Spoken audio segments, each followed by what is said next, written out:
Hello and welcome to Casting Roles, where a bunch of theater nerds and good friends play a little D&D. We're so happy that you joined us. Take a moment to subscribe to the show. It takes just a click and gains our unending thanks. Drop us a like and leave us a comment for campaign 2. Our videos are uploaded here on YouTube every Friday, and we have tons of great content to explore. Without further ado, let's go ahead and start the show.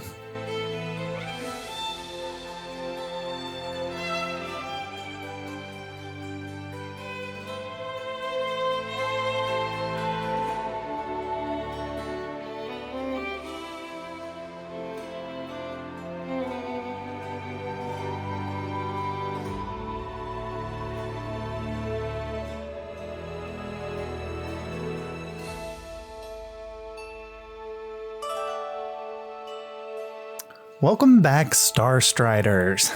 Last time you unraveled the mysterious messages on a ring of fingerstones, and when read, revealed a portal from the plane of Avernus tethered to the material.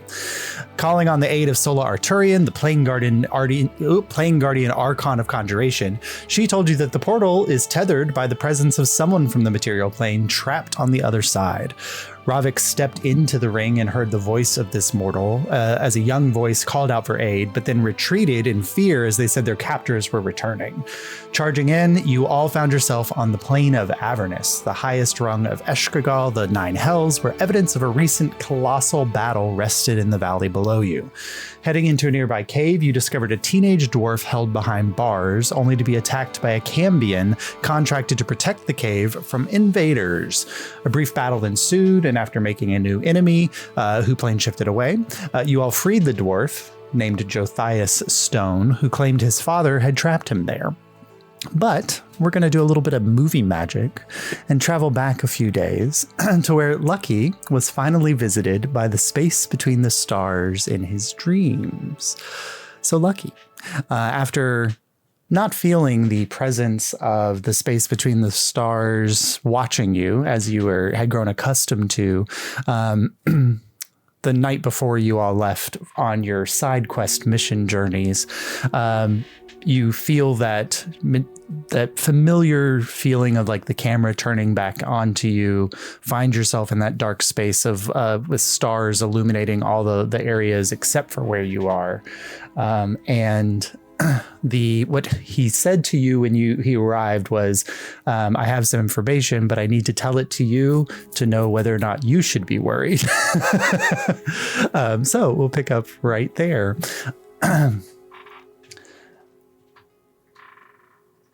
Hit me.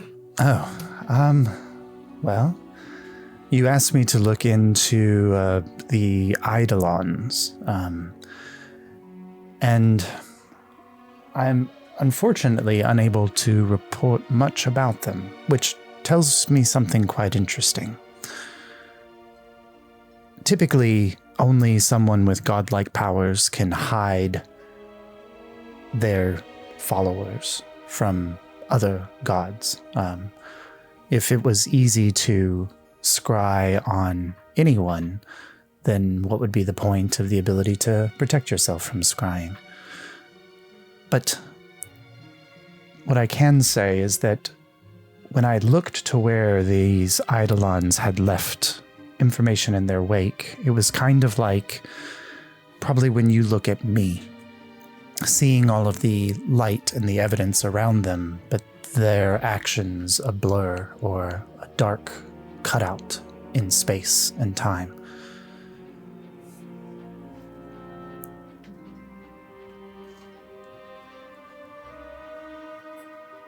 And what does that mean?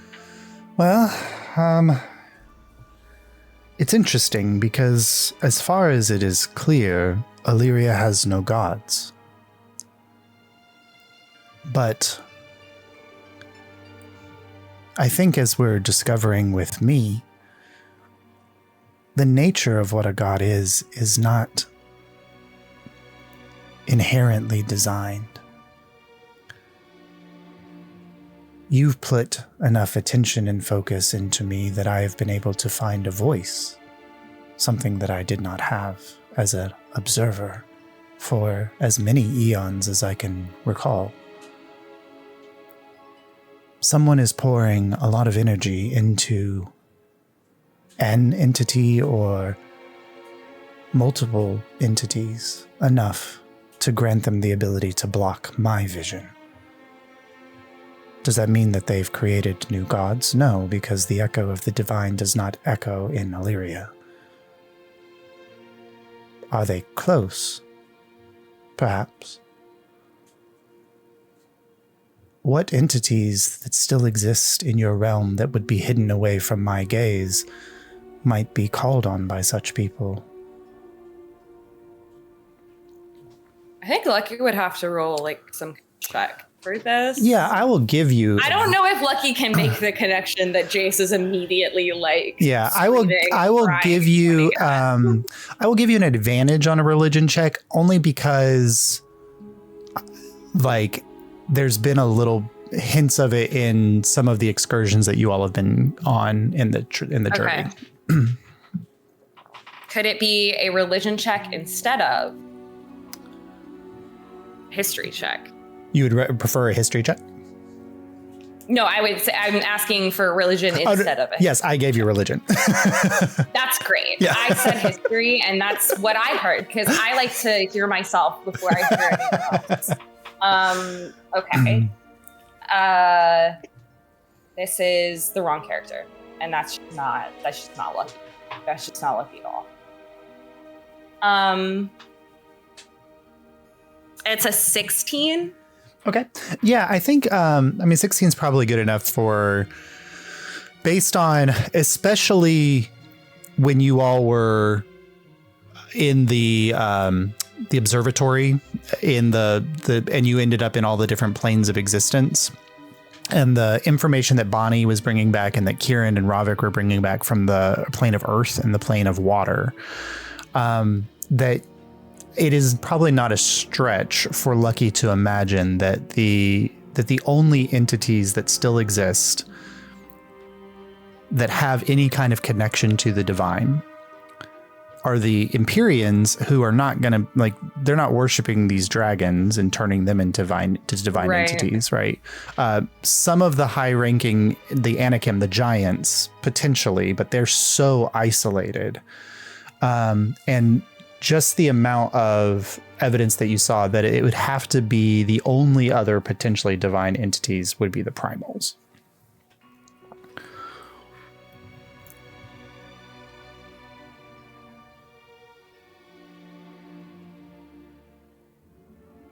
I guess someone is worshipping the primals? Well, then that makes sense. Why? Let's try something. I gave you the scry spell, so let's see if this works. And you see, like, the field of vision that you have is kind of looking at him, his shadowy form surrounded by stars. But suddenly you see that, like, shadow portion kind of do the whatever the maneuver is in film, where it both zooms in and zooms out at the exact same time, and you get that, like, the space is just expanding, but everything's still staying still in your vision. And suddenly you see this small blue orb appear, like, in the middle of the space where he is.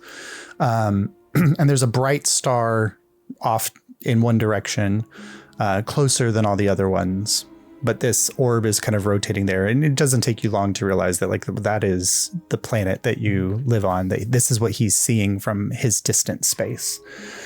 And as you're watching, you suddenly see, like, this, like, energy, like, blip into existence from another plane of existence or somewhere, and fly down and just disappear onto one of the continents. And then a moment later, another one from a different plane and disappears into it. He says, as far as I can tell, those are some of our messages or transferences of power from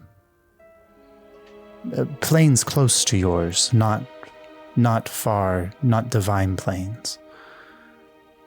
But they're connecting to individuals on your planet, but I can't see the connections. They are taking active measures to prevent divine scrying, which is odd, because who would they be protecting against? Divine Mm-hmm.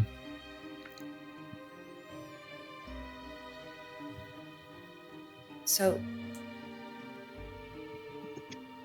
are you the only god that watches this plane? That watches here? My siblings, perhaps. But not... I'm an observer, and always have been. The quiet one at the family table. If the eyes of some of my siblings were to turn on Illyria, that would be potentially world-ending. Perhaps this is an echo of protection put here by those who founded this place. Maybe they were running from something and they didn't want it to be seen, and that echo still exists, written into the fabric of your world, but I can't see it.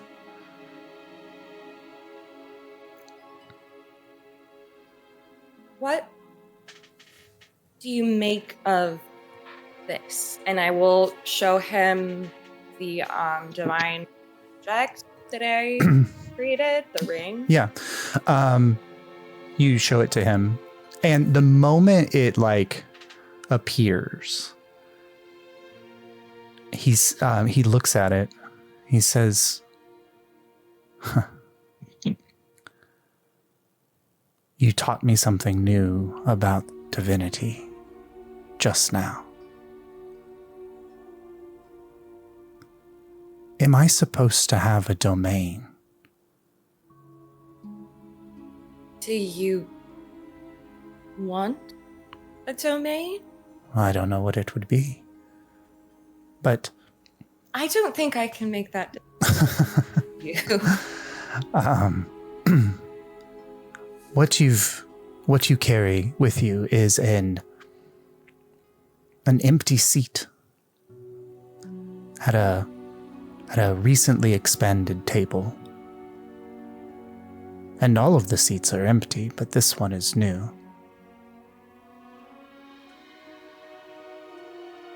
Are there others like this? I think so. If the table is empty, it means it is waiting for those who might take their seats. That could be good. Or not.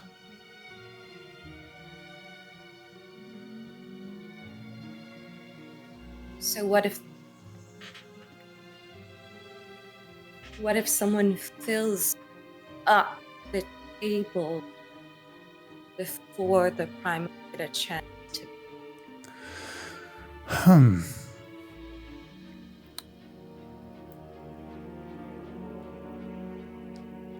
It did not take much for you to expand the table, it seems. A mortal able to do such a thing. Was it an item or a relic that gave you this power?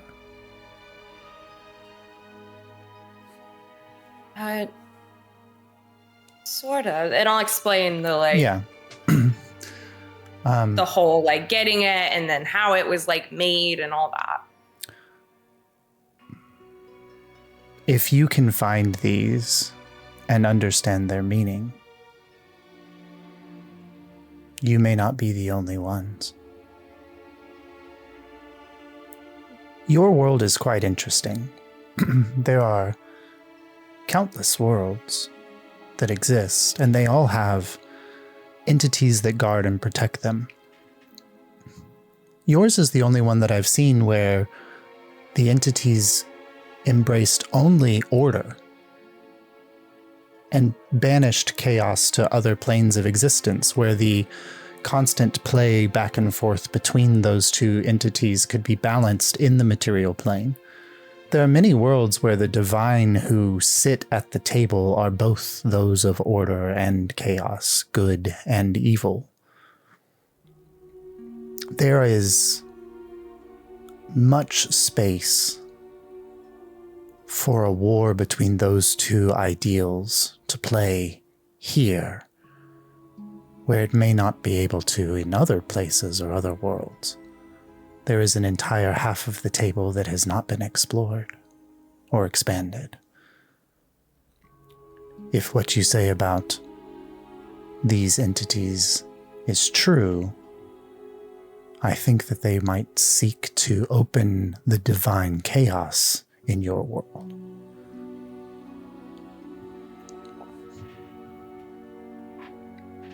And you don't have any interest in moving to a different plane? Do I am... My family, I don't think I've told you much about them.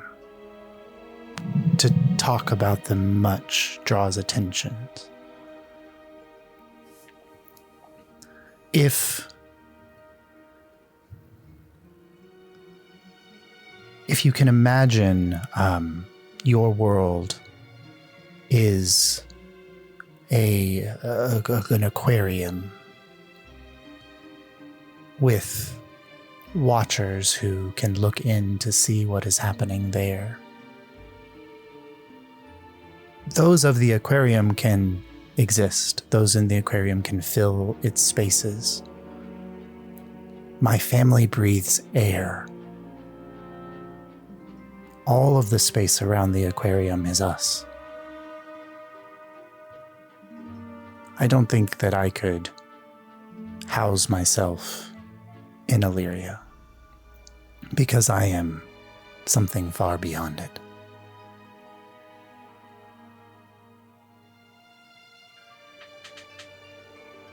It's going to be pretty hard to condense you into one word, domain. Your domain might have to be more like a...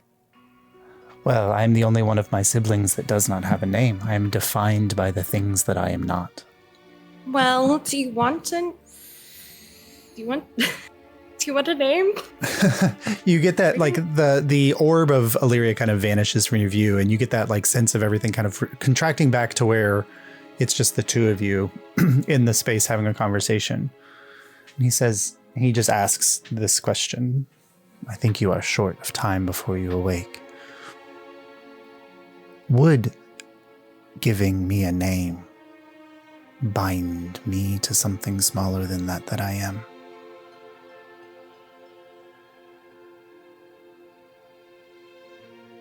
Smaller is one way to put it. If you consider smaller to be mortal.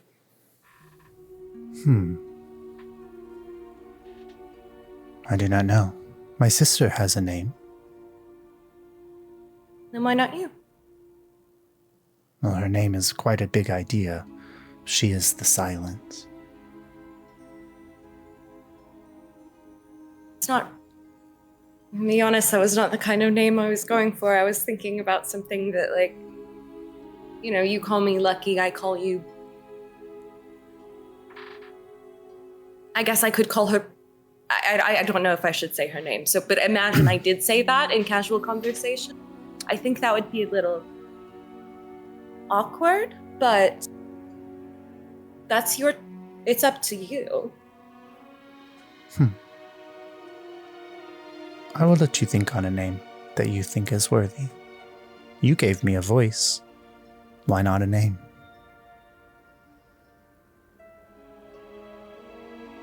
Okay.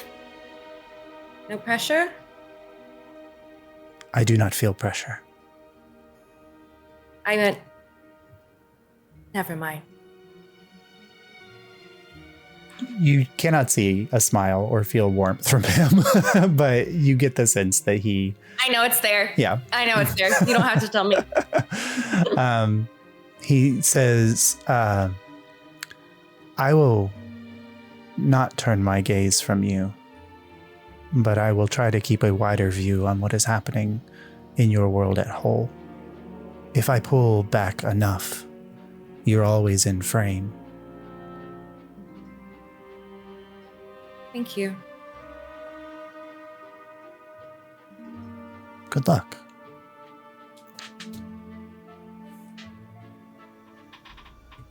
my best.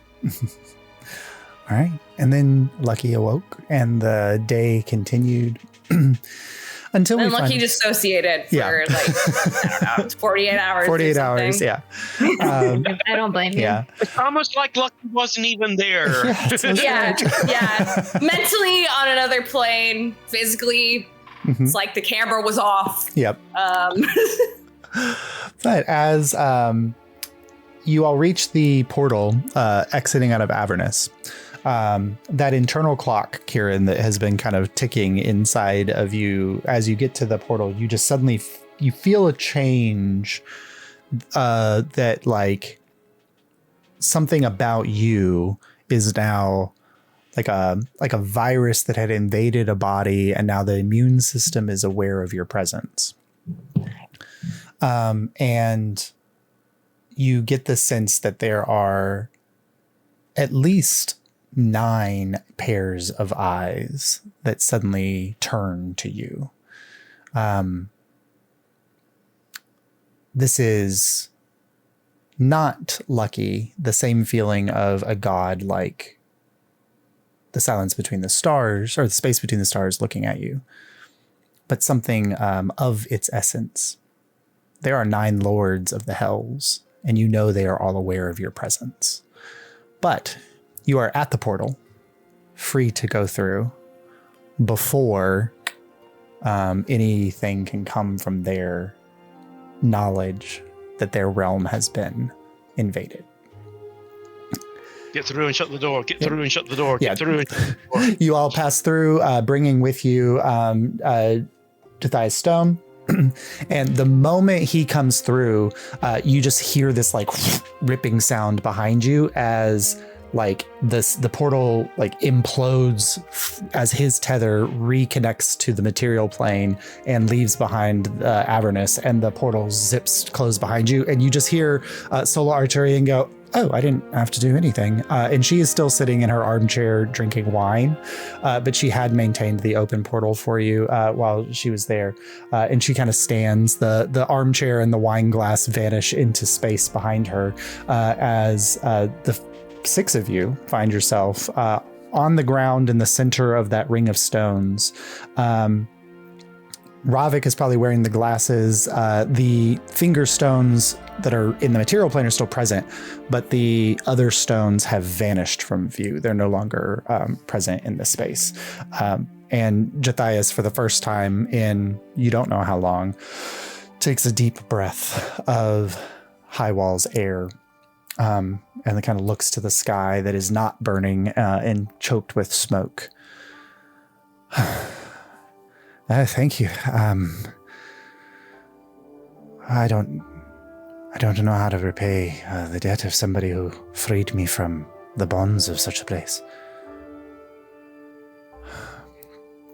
Do you have any connections to the dwarfs who live around this area? He kind of looks around, looking for a familiar landscape. He says, "I'm not really quite sure where we are. Are we close to Jothias?" Where's Jothias, Josh? Yeah. So you've heard, so Caldfiel was the dwarven town that used to be like a sister city of Eldritch Peak. You've heard while you're here that like they've abandoned Caldfiel and they now call themselves Jidfiel. Caldfiel means within the mountain. Jidfiel means beneath the mountain. And so like he's using that term, but you do recognize like that is referring to those dwarves that are on the far eastern side of the continent. Not the ones we're trying. Here. They're not the ones we're trying to make contact with. Yes, they are. They're different. No, they are. Okay. Yeah, because the Caldfiel dwarves now call themselves the Jidfiel dwarves. Yeah. He's just calling himself an older version of them. Yeah. Well, actually, we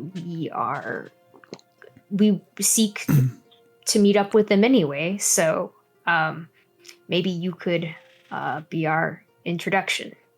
I get a feeling it's been a while since you've been home. I can't really tell you how long. Time passes different, I think, in Avernus than it does here. If I said the word the Veil to you, does that mean anything to you? Yes, I was born in the Vale. Okay. So, not... how long was the Veil up, Josh? 250 years. That's not terrible. It's not the worst thing in the world. Yeah, So I'll say that the veil has now lifted since the last 10 years. Yeah, he said, when you say that, he says, yes, we all witnessed the lifting of the veil. It was shortly after that my father took me out of the city and we looked into the burning fields. Okay, That was the last thing I remember, though. That was probably about a decade ago. I was locked away in Avernus for a decade. It didn't feel that long. I think sometimes time dilation between planes. He kind of sits down on the ground. Okay. Can I check him over a little physical? Yeah, you can make a quick, medicine check. Mm-hmm. You know. Yep. Just make sure he's okay as can be. By the way, I did for you cast detect evil and good when you first found him, and he had no he's not fey, fiend, undead, celestial. He's just a dude. He's just a dwarf. Okay. Yeah. And he I mean, you love to see just a dwarf. Yeah. None of you. I don't think any of you do. I don't think any of you know dwarves, so it's kind of hard to tell. He has a scraggly beard. It's not a full beard, but it's hard to tell exactly how old he is. But so, you don't remember why you were there? No, it was when we came out of the caves. We discovered that our fields were overrun with vines. And we tried to hack them away, but they sucked the life right out of the people in the fields. So we started to burn them, but they kept growing back. So my father took me to see the work in the burning fields. And the next thing I knew, I awoke chained to a wall in a cave in a place that didn't want me there.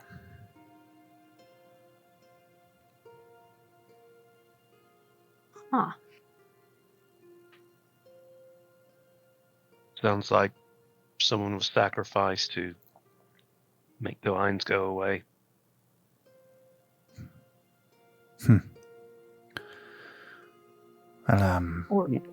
Or you're a hostage and there was some negotiation and they kidnapped you. I mean, that's also a possibility, Mr. Rifton.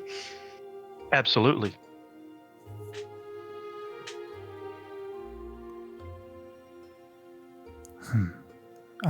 What exactly was the inscription?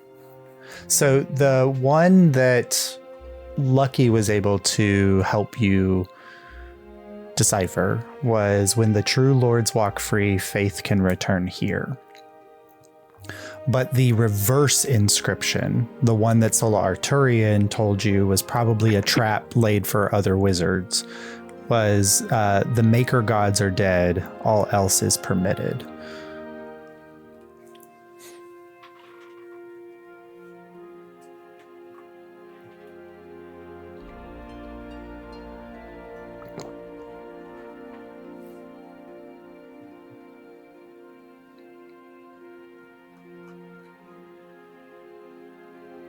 We may have to delay our third stop and bring him back, right?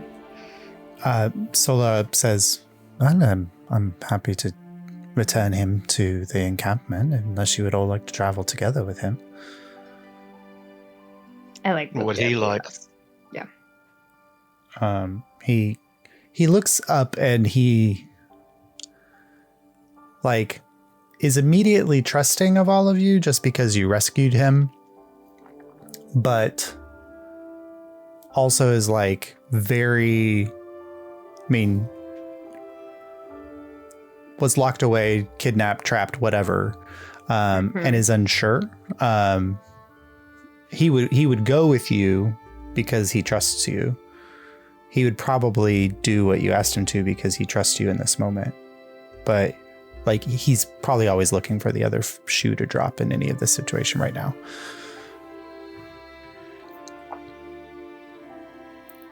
Might be better if he stuck with us so that we could build some trust up.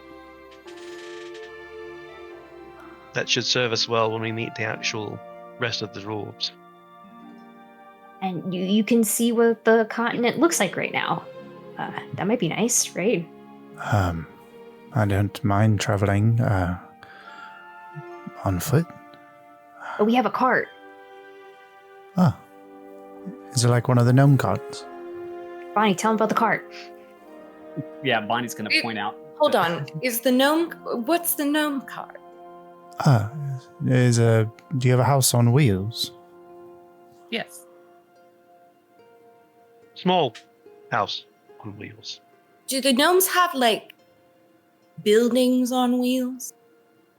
Big ones? Yeah, as far as I know, Winterborn should still be traveling around the plains. I almost definitely is. And it jumps... Sorry, plains?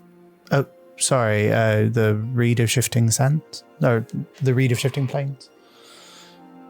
Mm-hmm. The grasslands. Of course. Sorry, we're new to this continent. I think I'm getting a little bit of a picture of that. We're from Illyria. You can make an insight check, Lucky. Okay. Jace, make an 20. insight check. Tell me everything this man's ever done. A natural 20? Tell me every emotion in his little head right now. So the moment you say we're from Illyria, you immediately see that the trust of these people rescued me still exists, but it is the only thing that remains of his interest in you as an individual. Okay. It's not like Illyria, huh? Like, you can immediately read like the level of disdain for the Illyria in general. Okay. I'm sensing shift in energy. As people who were barely around for when the veil was up, some of us not even here at all.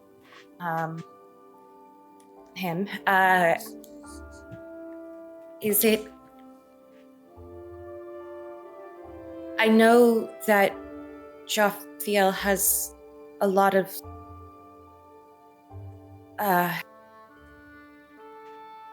issues with making contact with Illyria currently and with Eldritch Peak. And would you be able to tell us why that is? Well, when the invading armies of the Shadowfell are at your gates,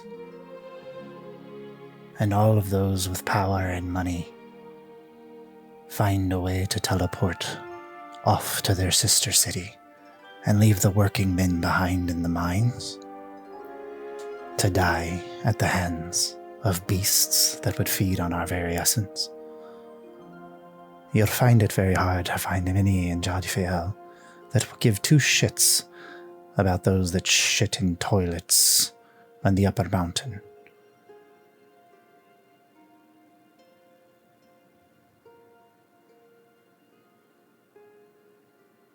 And dwarves are long-lived people. My father was alive when the veil fell. And his generation passes those stories on to the rest of us. We eked out an existence in the mines, under the mountain. We survived. I assume that the dwarves in your Eldritch Peak live in a lap of luxury.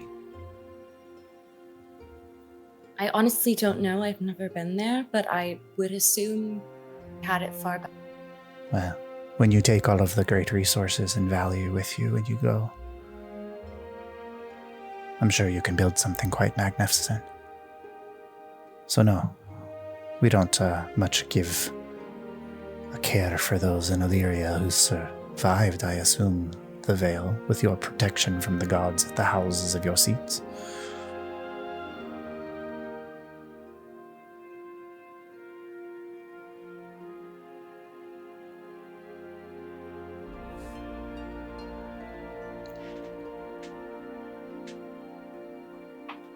Yeah, so anyway, should we go to the cart? We could show you the cart. It's really it's great. It was a Bonnie's door at one time, and now it's a cart. No, the door's my shield. The cart's just. Oh, always the been a doors cart. is that, and then the cart. You're an odd bunch. You have no idea. And I My best Jeremy Irons impression. Yeah. I apologize. You said that you didn't remember the Veil. You are less than 10 years old then? Who, me? He says it to Kieran. Oh, to Kieran. Oh. No, I'm not from around these parts, and by these parts I mean Illyria itself. And I mean the planet itself. I'm from the astral plane, the astral seas. I don't know what that means. He's It's like from if you- really far away. Yeah. It's like if you go up, and then you just keep more up, all the way, I like Anna's trying to explain it. all the way. He kind of, his face softens a little bit.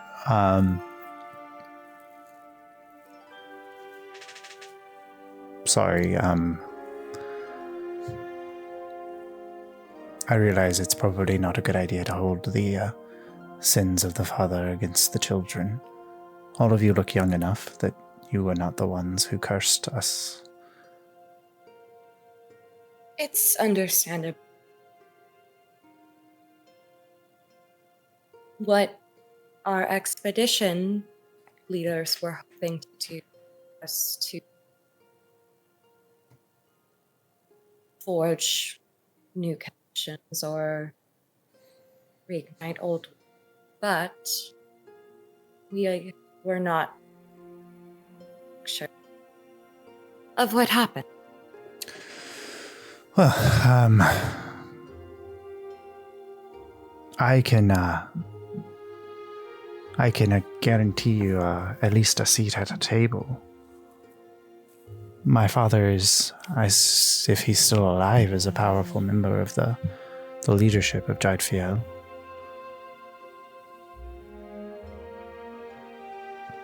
Yeah, that's a great start. But I can't promise that he'll be open to much conversation if you're bearing the banner of Illyria at your back. That's fine. We can at least try. He kind of nods, and you can tell that, like, the moment he said all that about Illyria, Sola Arturian, like, took about 10 steps away from your group. And Can I insight check Solar Turian? yeah, she's like, currently in the process of drawing a did this teleportation bitch circle. know? Like, do these expedition leaders absolutely know why Eldritch Peach is ghosting? Or not Eldritch Peach, why Jothias is ghosting? And they're just being like, oh, why? We don't know. That's crazy. Yeah, go ahead and make an insight check on Sola.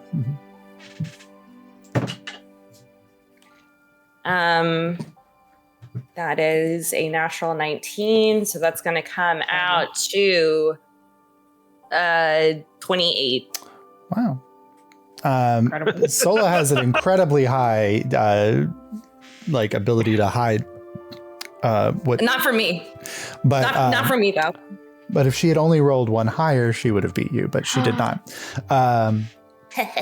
So as she's drawing the circle, and like it's kind of the mention immediately of those in power like teleporting away and leaving them behind, you get the sense that like what you're seeing is a rumor that Sola had heard for a long time confirmed.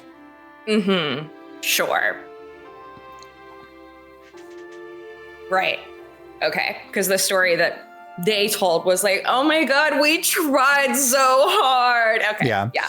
But this is, I mean, the first, it's like, you don't, I mean, you'll have to dig any deeper, but this is the first time that you realize that like all of the leadership of Eldritch Peak probably used to be the leadership of Caldfiel, and they just all and left behind all the workers. I got comfy seats. It's just like the North Carolina Film Department. What? Amazing. Wow, crazy. Anyway. Yeah. We feel some kind of way about that. For those of you watching at home, Look it up. Look it up. Fuck you, Georgia. Anyway, so I'm from there. We love all our viewers in Georgia. Everybody. No, I don't. Not all of them. I should go on site. If you're from Georgia, I have the right. Anyway, I see if he wants any food or drink or anything. Yeah, the moment you put any kind of food in front of him, he immediately like ravenously begins to eat. Bonnie would have laid on hands any like injuries or. I already did that. I already did that. And if you came towards this man to do anything like that, Lucky would look at you like you skinned his mother in front of him.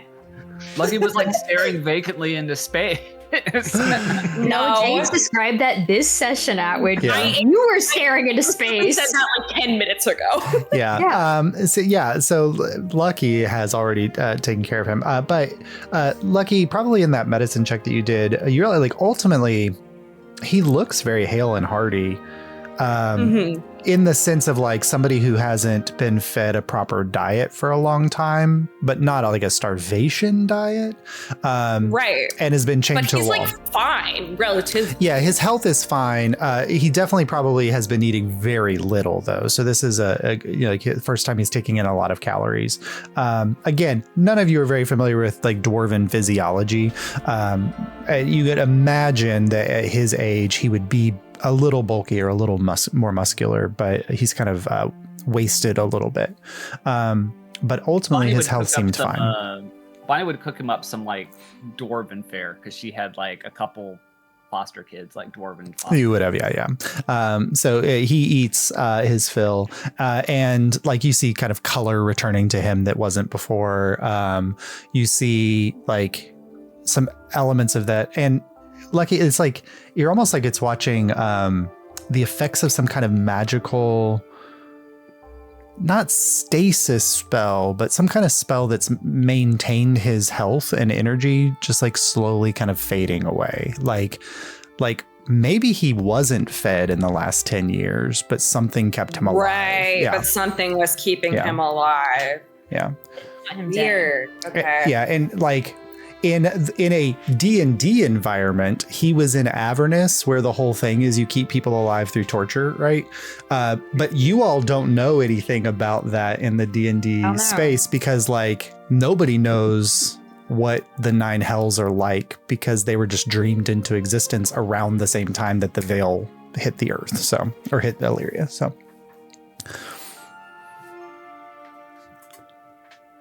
Crazy. Mm-hmm.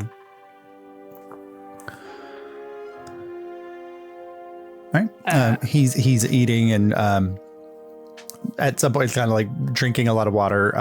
At some kind of uses a little bit of the water in the pot, Bonnie, to clean off his face and. Yeah, Bonnie would have like a wash bucket and soap and everything like that. And wet wipes. Well, she's got the little like fold out shower on the on the house. If you have any extra clothes or anything, he would be happy to take them. What he is wearing is very much like old and a little ragged, but I can sew it to size for him too. We can tailor whatever everyone else has. Yeah. All right. So you guys get the benefit of a. Oh, sorry. Go ahead, Bunny. Yeah. I think Harold has an old work shirt and pants in here somewhere. Is he broad-shouldered like dwarven folk? And no, I'm gonna get 2 and see if Andulicite can maybe use the fabric in both of them for you. I'd appreciate it. These are... He kind of paws at his tunic. My mother sewed these for me. I'll take... Can I start mending his clothing? Yeah, absolutely. You can spend some mending on his clothes. Yeah. Yeah, I want to fix up his clothes and kind of clean it up if he says mom did it for him. Perception check as you're doing it, Lucky. Bonnie's definitely almost crying when he says like his mother did it. Because Bonnie doesn't know how to sew. No, Bonnie knows how. She just isn't good at it. Yeah. 21. So he has nothing on his person as you're kind of like touching and mending his clothing until you get to like his tunic. It's like a vest tunic that's over like a low cut undershirt. And it's as you're mending it, like, and the threads are knitting together, you can see like how, like, probably when he says my mother made this, it probably means like spun the yarns, like used a weave pattern to like make the actual fabric. Like, this is incredibly well made stuff. But there's an internal pocket that you feel on the vest, and there is like when you touch it, there's like a hard object in the internal pocket. It's the only I mind my business. Yeah, it's the only physical, like he doesn't have a pack or a bag or anything else, but there is like an object like in an internal pocket. But yeah. Yeah, no, I don't comment on that. Perfect. After the care that you all show him, he kind of stands and he pulls his longer hair back into a little ponytail and scratches his beard a little bit. I feel about 5 pounds heavier, and well, I think the amount of dirt washed off probably balances it out. Thank you for your attention and care. You all said you were traveling to see the gnomes? Eventually, yes. Well, don't feel like you have to hold off on my account. I'm happy to ride along. If I only had a lute or something, I'd play a little tune for you as we go. But I look at Lucky. Oh, yes. I pull out my lyre. All right. Yeah. He kind of takes it and he like looks it over. He says, I give him my new lyre. I give him not the original new one. lyre that I have. Yeah. He kind of looks at it. He's like, oh, that's good. He tunes it a little bit. You can see he's like tuning it down a half step. And then he just begins to pluck out a song, and he's quite skilled at music. But it's like this kind of upbeat, almost like a jig type of music. And you can tell he's very good with his hands when it comes to what he's working with here. Not like a bard, but like he's very good playing. And so this music is kind of playing out as Bonnie pops up the kite, and you all start trekking out.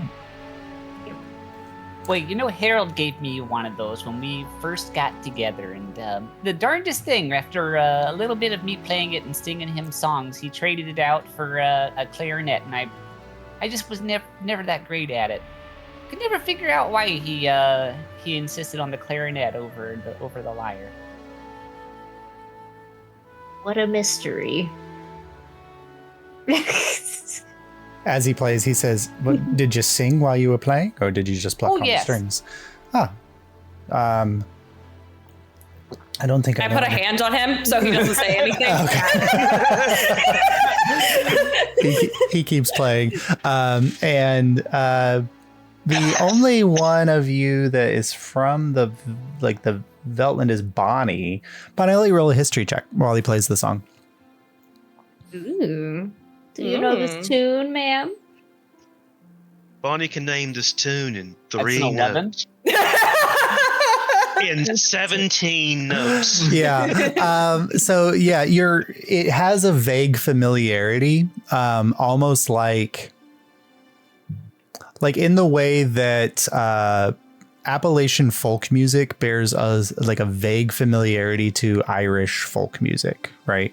It's almost like you've heard the song before, but it's like this is the original iteration, and you've heard like 3 steps beyond iteration. As music, like Eldritch Peak is kind of the cultural center that bleeds out into the Veltland. And so it makes sense that some of that dwarven music would have made its way down into the valley. Yeah, it's like Bonnie does a terrible rendition of the Ratlin Bog. You know the Ratlin Bog. I imagine it. I want to say it was something different among the dwarven folk, but I think it was like Holro the Ratlin Cave or something like that. But we sang about bogs. Well, we don't have much bogs in the mountains, so. Well, how does your version go? And he goes into a version of it that is very different. As kind of the night, you guys got here in the late afternoon. So if you want to travel a little bit until dusk, or if you want to keep going after dark, that's up to you. Who is? I think there's kind of sketchy stuff at night, so we probably won't. Sure. Who's keeping a watch to help Bonnie with their travels here? Kieran will. All right, Kieran, go ahead and make a perception check for this leg of the journey as you head between the mountains and the lake around to the north side. This is kind of familiar territory. You guys have traveled over in this way before. That is a 7 + 8, so a 15. 15. Yeah, so as Bonnie cuts around the kind of southwestern corner of the lake and then between the forest and the lake, you get up to where that path was that you discovered the first time you were in this area, where like a well-traveled path that seems to cut to the north, but no evidence at all that like why is this well-traveled path out in the middle of nowhere? There's no evidence of civilization anywhere around you. And as you get to this point, you also see like the familiar sign of cartwheel ruts, except just like they were the first time you saw them, those cartwheels are about twice as wide as like twice the width apart from each other as Bonnie's small cart is. Last time you were here, Lucky, you were looking out over the plains and you saw what you thought was like a ship's mast off in the distance. But here as the sun is setting, you don't see those things here. But this on the north side of the lake here, right at the junction of where the path starts, if you would like to make camp, this is a safe and a safe space to do it. Sure. All right. So you all park the cart and set up a camp vicinity, and Jothias puts in a little bit of effort with you all helping do things. And Andalus probably would recognize a little bit of something is at one point when he's setting up like a tent or whatever you guys are sleeping in, you do see like a momentary flash of magic pass through his hands as something happens, and then like there wasn't a lantern in the tent, and suddenly like something happens, and then he just reaches up and hangs this lantern in the tent, and it's giving off this light into the area. I click into He's an artificer. Yeah. He is an artificer. Yeah. I click into our artificer. I know. I'm also just staring at Ronnie's screen. I know. He hasn't messaged me like, Lord, driving back from Charlotte. Do you need to go check on him? Yeah. No, he'll message me. Like, but driving back from Charlotte, he was like, I'll try to make it, but We just That's have a long drive. we have a space. So That's a long drive. literally Yeah. no worries. No. 3 hours, 15 minutes from Yeah. 485 to here. Yeah. You may ask me I how know. I know this. Yep. I click into the ear cuffs and I'm like, and I let them know that he's an artificer. He Cool. All right, I plant a bunch of fucking seeds. Then I get ready. You're planting your herb garden again.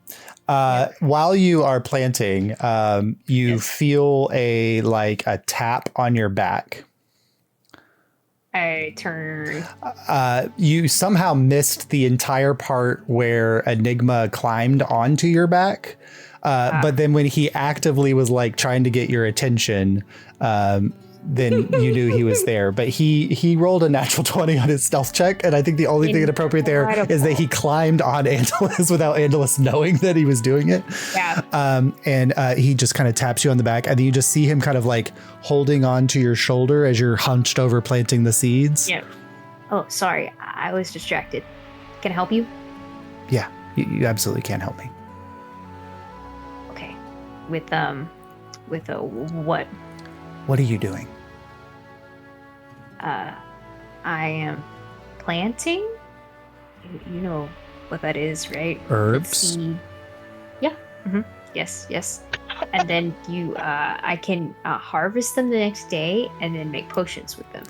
Have you heard of an herb called catnip? Oh yeah, I'm sure I have some of that around or something like it. I mean, I'm not saying that you have to plant it, but if it's possible. Oh, you're asking me for a favor. No. Sounds like a favor to me. Nope.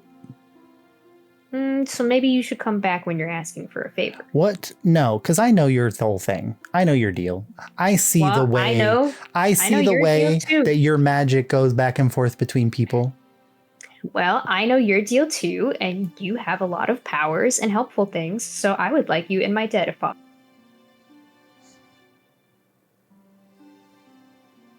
Just consider it. How much catnip could you plant? Josh, how feasibly how much could I maybe have on? So, what are the Maybe limitations of this ability? What does it say? Because I have Druidcraft too. Yeah. This specifically makes things grow as if 30 days have passed. That's a lot of cat. It doesn't say it doesn't say in a specific He's gonna vicinity. OD on catnip. They just have to be within 30 feet of me while I sleep. So it's literally a zone of 30 feet around you, basically. They grow around me. Yeah. Okay, so 30 feet of catnip would be way more Insane. catnip than anybody would ever need. So you could conceivably. Well, I'll just grow. Well, I can't just grow catnip because I need to grow for my other potions too. But even 30 feet of herbs in general is just 2 feet of catnip is quite a lot. Yeah. But I could always doing this in the car. No, I'm out. In your tent.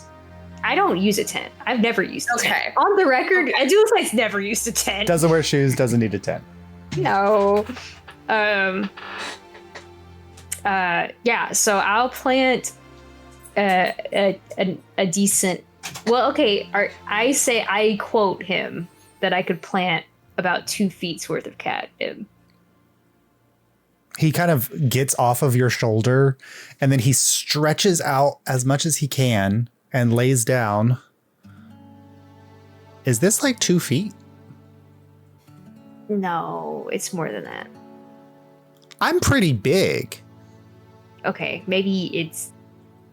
Yeah, I have no idea how big Enigma is. In my head, he's a little baby. He's not maybe if he stretches from paw to paw, he's 2 feet. Oh, okay. Yeah. It's probably 1.5 Enigmas. Okay, so he rolls around on the ground and leaves a little depression, and then he climbs up and he says, I would like an Enigma-shaped plot of catnip in the morning. Okay. Is that worth a favor to you? A small favor? A small favor. Sure. Okay. It's a deal. He feels the weird feeling. Yeah. I am very His pleased. wings kind of fly out and he like lifts up a little bit. He's like, maybe I should make favors more often. That felt nice. Yeah, it's kind of It's like when you pet a cat and their ass like goes up in the air. It's like So his tail twitches. I plant way too much catnip, and then my other stuff as well. Perfect. Yep. I think I'm using Druidcraft to like multiply seeds, so I feel like I have some seeds, and then I use Druidcraft. Yeah, I feel like you're not in danger of running out of any seeds. Okay. Yeah. Perfect. Yeah. Anybody else doing anything with your evening? Yeah, Lucky rolls over and looks at Atula with planting the catnip. And, Yeah. hey, could I have seen some of this, at least, of the catnip? So, I don't think So you any of that saw- was probably hidden. yeah. Could I just have heard Enigma talking about catnip and the agreed upon she's planting catnip? I don't need to have heard about the favors or anything like that. Absolutely. I just want to know about the catnip. Yes. Is that okay? Can I roll over and go, you make like fun herbs? Oh, you mean like that could be used for relaxation, or like to soothe muscles, or to get incredibly high? Mm-hmm. Yeah, that would be really easy to do. Lucky walks away. Enigma looks at Andalus. You could probably, with this ability, become quite a wealthy young person. I could make money off of this. Maybe. I know some cats who would pay for catnip. Oh my god. Oh, I can make money? People would pay for this? Okay, that's great. Favor canceled. You're good. Oh. Introduce me to these cats. No, I like that feeling. Oh, we'll make a new favor with me that you will introduce me to the cats. Okay. Okay, I didn't tingle again. It's a deal. Yeah. Y'all notice that Bonnie is like moving the wagon like away, like as far as is like prudently possible from the catnip patch. It's just catnip. It makes me I'm not- nervous. I'm not close to the wagon. I wouldn't make it close to the wagon. I don't want to disturb everyone. It makes you We're not? never gonna get the smell of catnip out of that thing. Are you allergic to? What are you like allergic to it? It hurts my stomach. All right, roll to see if Bonnie's allergic to catnip. Yeah. Rabbits aren't good with catnip. Yeah. It's not toxic to them, but it Actually. so they kind of have the same impact as it does on dogs, I think. Like dogs and catnip has the opposite of effect as it does with cats. Okay. I make sure It makes them incredibly sober, depressed. I put it far away. Yeah. All right. Anybody else do anything with your evening before you bed down? Kieran is knitting. Yay, knitting. Make a dexterity check. New hobby. That's a natural 16 plus Let's 5. God damn! Wow. So I have something in mind, but I'll share it later. Yeah. But Kieran is making something very specific. Yeah, it makes a lot of sense because Kieran's ability to work with his hands as a sword crafter and a craftsman, like you picked up on it very quickly. So yeah. He's got woodworker tools. So. Yeah. Mm-hmm. Yeah. I'm imagining it's a sock you put Rodney in and then beat people with. No. I think I made you Like, knitting hooks too. So Yeah. you get the hooks now. It's just a sock puppet that you can then put Rodney's eyes on. Bonnie's repairing any damage, nicks, scrapes, whatever to the wagon. Okay. Just what craftsman check. Make a dexterity check with your proficiency. Ace, what color yarn did Andulicite provide? He has all kinds. And he But can what dye would it. you have given Kieran? Probably blue because you're blue. Okay. Was it 10, Bonnie? Yeah. Yeah. So like anything that you basically get it back to like the way it was the day before. Like you don't make any vast improvements or anything like that, but you are able to clean up any scuffs and correct any errors in the wheels or things like that. I can help a little bit with that, with mending. Absolutely. Yeah, with Lucky's help Get with some mending. of the like cracks and things out while you do some of the more like manual parts of it. Yeah, you know, like the Oregon Trail would be so different with a cleric. Dysentery? Fine, bitch. Snake bite. It's fine. Broken axle? Nope. Broken arm? Fjording the river would still be a challenge, but we're good. Yeah. That's true. No, control water, That's baby. true. You gotta control Roll water. over it. Well, that's the D&D campaign we need. Is like we're clerics on the Oregon Trail. It'd be over in like 3 sessions. Yeah. Yeah. That's so funny. All right. As the sun fades and the stars come out, just past a full moon in the sky, you all kind of bed down for the evening. Jothias goes to sleep very quickly, like in the little tent that he made. You see like the little light that he created just naturally dims. And so it's still like this kind of warm, dull light above him, but not enough to disrupt his sleeping. And who is going to keep first watch? I can keep first watch. Sure. This is a relatively safe area. And so if you beat the perception check for the watch by 5 or more, then it means the whole night is good. So you can go ahead and make a perception check. Anybody else staying up with Lucky? I mean, Andalus never sleeps, so I'm sure Andalus is. Just chilling. Yep. But I let Karen Lucky will have take alone one of the time if next- they need. Karen will take the next watch after. You're gonna want to. Someone's gonna want to have stayed up with Lucky. Watch with you. Okay. I don't have dark vision, but I'm watching with you. If you have Yeah, maybe someone rolled a natural 1 the first time. Oh, You know no. what I mean? So that didn't beat it by 5. So No, maybe someone was negotiating. Yeah. That's an 18. We're all sleeping, and in the background, the gnome village just wheels by us. yeah, you can feel this. And it's comically loud. It's like a carnival. Right, right. Like, all right. So yeah, with Andalus's help with an 18, that doesn't pass it by 5, but the first watch goes by uneventfully, and it is quiet here. You guys are on the north side of the lake. You can just gently hear some of like the waves like lapping against a broken masted boat that was attempted to be dropped in the lake just less than a week ago. Probably with an 18 is enough to see that island that was in the center of the lake that had that rock on it with a tree growing out of it. There's a light coming from it tonight. The last time you guys encountered it, it seemed like somebody was living there, but they were not present in the rock. But there is a light there tonight. But Lucky and Andalus, anything during your watch? I think we're completely silent, just chilling with each other. Mm-hmm. Just vibing. Having a nice silent vibe fest. Yeah, perfect. Is Andalus working on anything? Not right now. I think he's kind of like watching the catnip. I think he's just interested in watching it. Watching it grow. I mean, Yeah, in the tree above you, like Enigma is also sitting, staring at the catnip, waiting for it to grow too. Can I, at one point in the dead of night, just whisper, the last time I was in the streets of Anavir, what the selling price for marijuana was? Okay.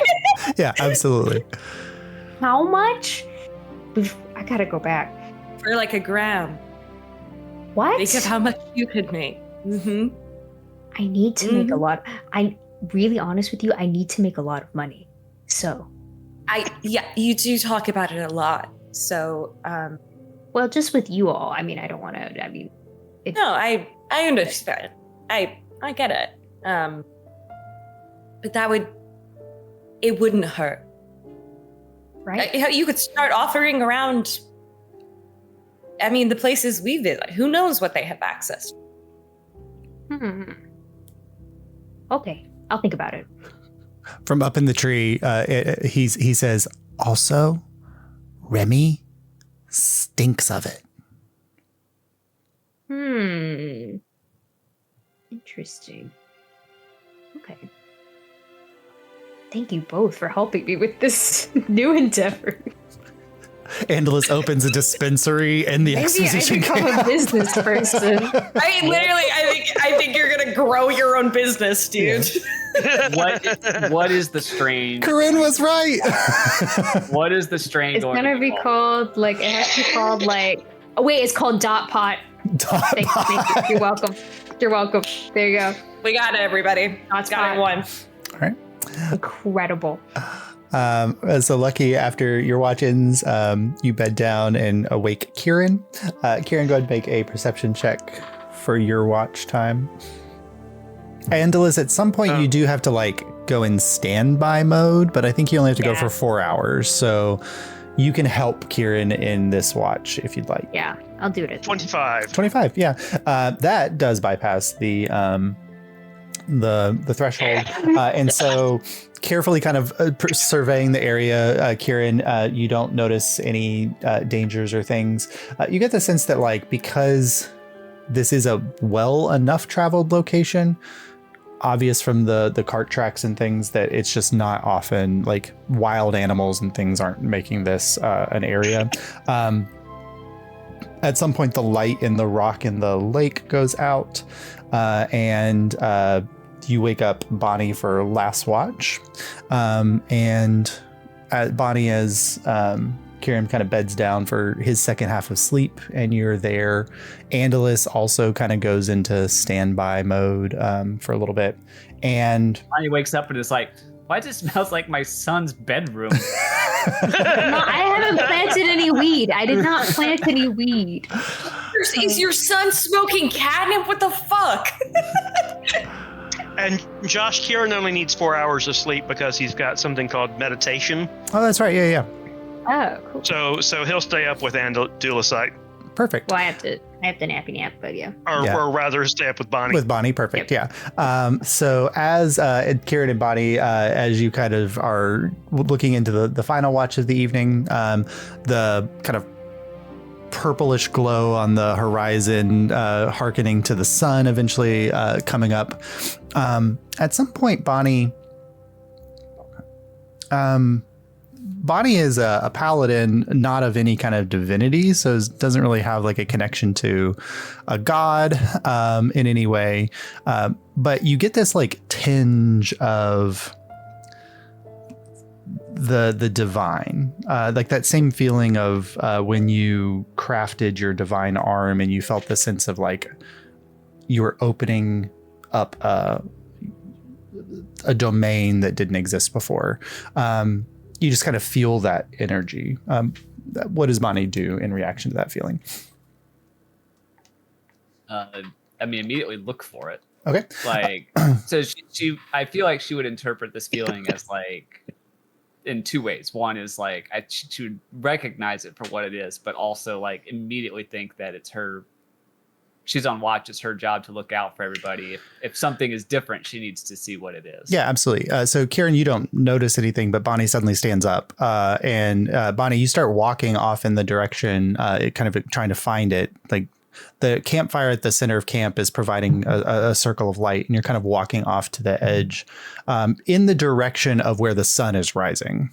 So Kieran, if you're staying seated, you're kind of watching Bonnie turn into a silhouette as like the sun is peeking over the horizon, and Bonnie is kind of going towards it.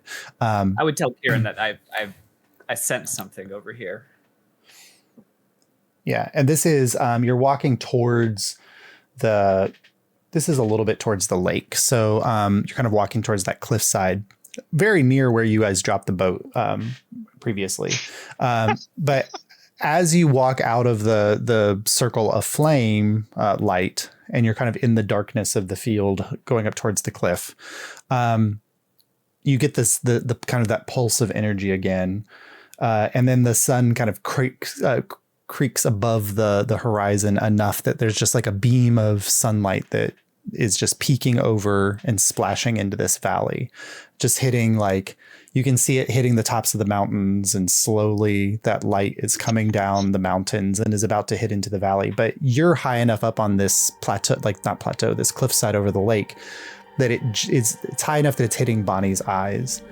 And in the sunlight, you suddenly see like these wings unfurl, and a shape rises through the sunlight, and then kind of comes down enough that like she's blocking the vision of the sun, and you see before you a beautiful angelic figure, large golden wings, beautiful kind of flowing cloak, hair that's kind of shifting and blowing in a wind that doesn't exist here, but from wherever she is, it's still blowing.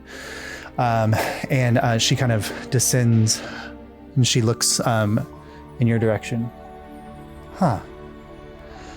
I felt a call for a new domain. Are you the mother? Bonnie's like lower lip trembles. Yes, I am. The wings kind of flare out a little bit.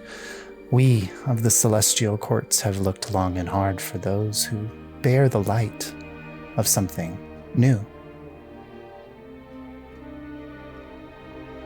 Bonnie's gonna glance like behind her for a half second before like that meme where the side eye. Yeah. But no, like she'll take a knee. Oh, please do not bow to me. I am but a servant of the divine order. You're one of the most beautiful things I've ever seen.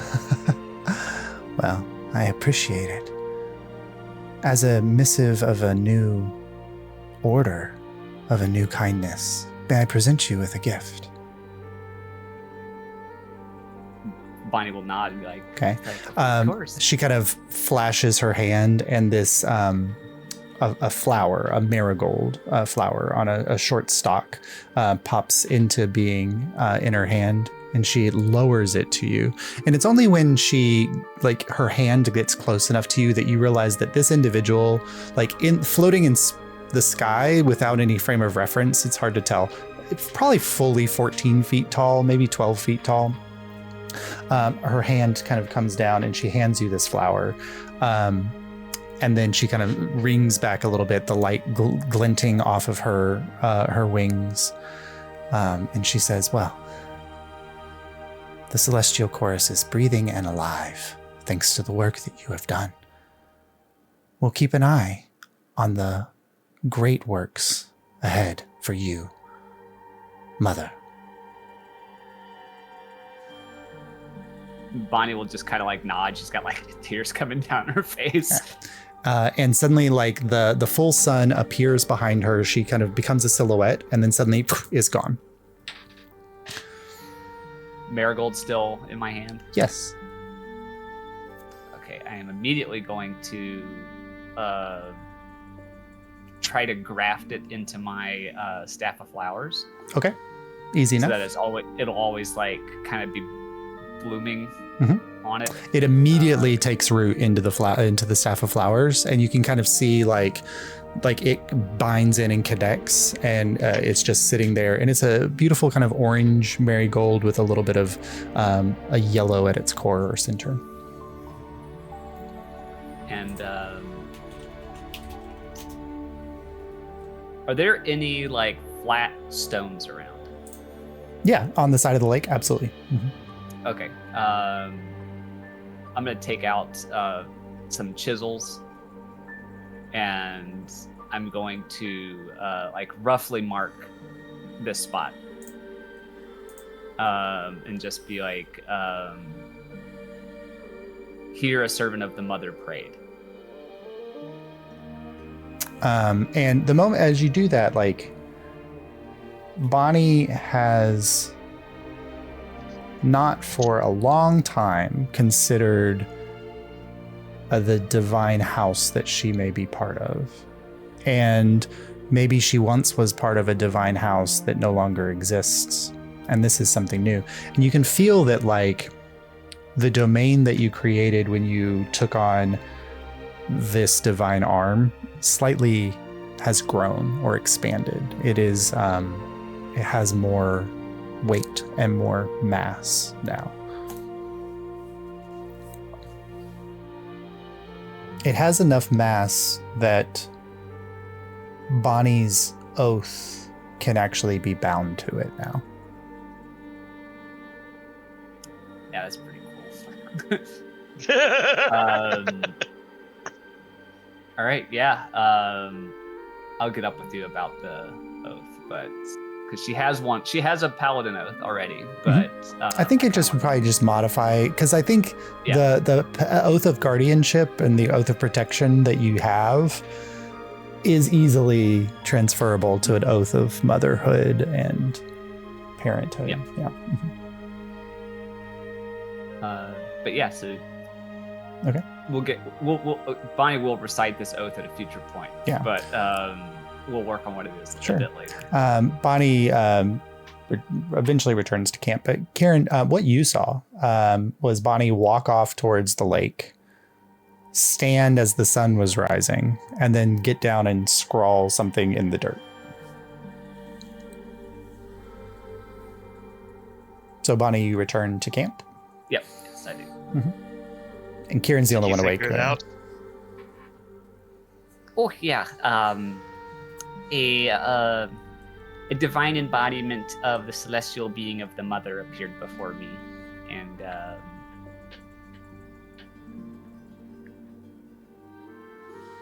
I feel like what I just said doesn't quite do it justice. I saw nothing.